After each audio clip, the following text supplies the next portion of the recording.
দীর্ঘদিন যাবৎ আমার ছাদ বাগানের প্রায় অধিকাংশ টবের মধ্যেই এই জাতীয় এক ধরনের গাছ হয়ে আছে।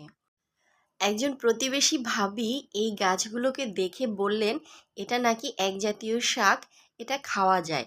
ওনাদের গ্রামের বাড়িতে আঞ্চলিক ভাষায় এই শাককে নাকি নোনা শাক বলা হয়ে থাকে।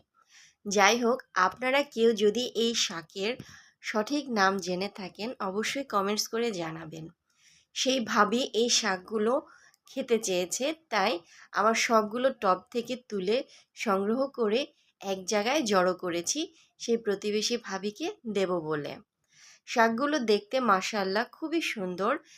এই শাকের মাঝে মাঝে হলুদ রঙের ছোট ছোট ফুলও রয়েছে।